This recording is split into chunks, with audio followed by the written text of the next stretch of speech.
Not in all cases, but a lot of them are. And I'm going to use an NFA item to talk about as a great example. The federal government requires that someone who purchases a suppressor pay a $200 tax stamp, okay? So a suppressor is a machined aluminum tube about this long, okay? Has a couple of steel stampings inside or other materials, and then 2 end caps. Costs about $20 to manufacture. They're relatively inexpensive.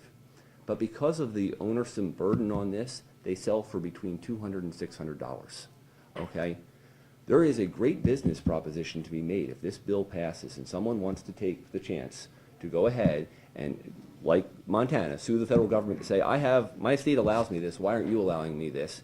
And by the way, the Montana lawsuit is being funded entirely by private individuals. It is not being paid for by the state. To go ahead and say, I want to produce suppressors, okay? There's no laws regarding use of suppressors. And in fact, those in the firearms community would love to have suppressors. It's great for the bystanders. It's great in terms of indoor shooting. There's a lot of value to being able to shoot with a suppressor. But you know what? Right now, you can't buy one without paying the additional $200 tax stamp, waiting 3 to 4 months, okay, and then paying an exorbitant fee because of the limited market. So this is, in a sense, a very pro-free market bill. Next point.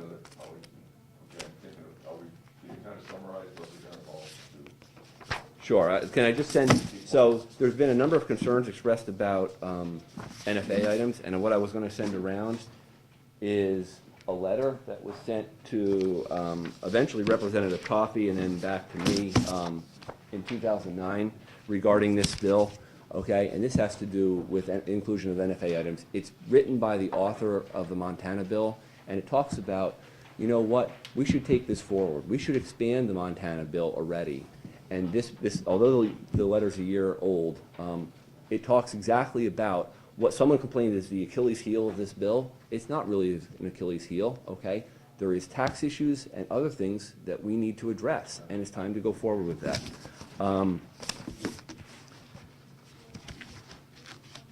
I think that's it.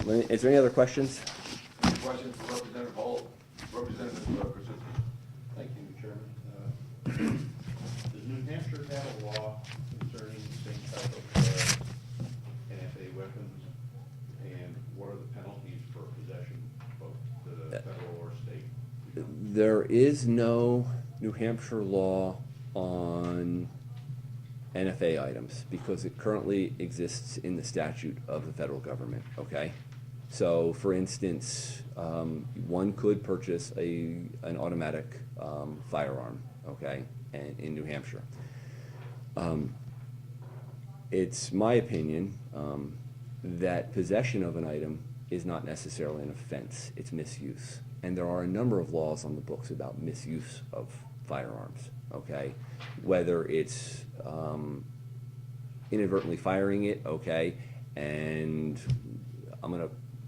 there was an individual who was arrested several years ago, back in 2002, for discharging a firearm in I'm not going to name who it was, a 30 caliber rifle, okay, while intoxicated, and it was a disorderly conduct type charge, okay? So there are already statutes on the books for negligence, for disorderly conduct, for criminal threatening, for misuse of firearms, all the way up through theft and other things with firearm.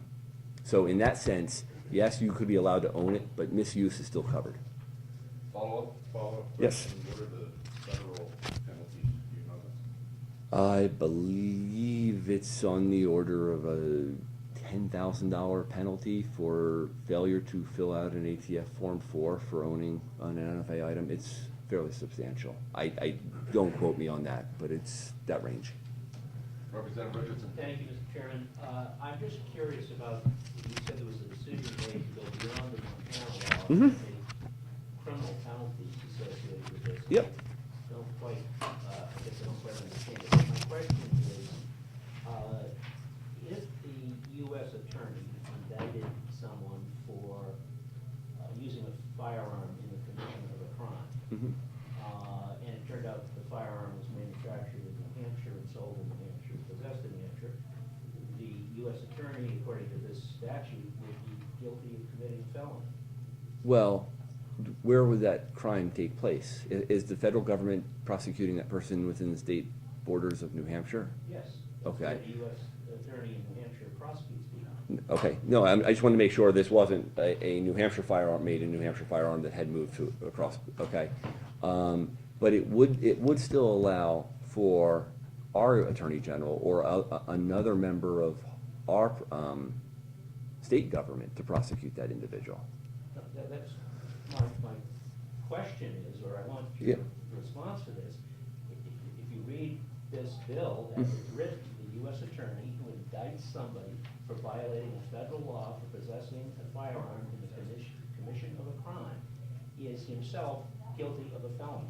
Okay, but the possession portion of the crime, okay, is no longer prosecutable, okay, without there being a penalty. I agree with that. However, the crime portion can still be prosecuted. You're missing, Follow you're up. missing my question. I'm not talking about the crime that the criminal committed. Yeah. I'm saying the U.S. attorney, according to this bill, would be committing a felony to Yes. prosecute a criminal who violates a federal law for possessing a New Hampshire gun. Correct. And okay, and no, it was drafted that way, and your summary is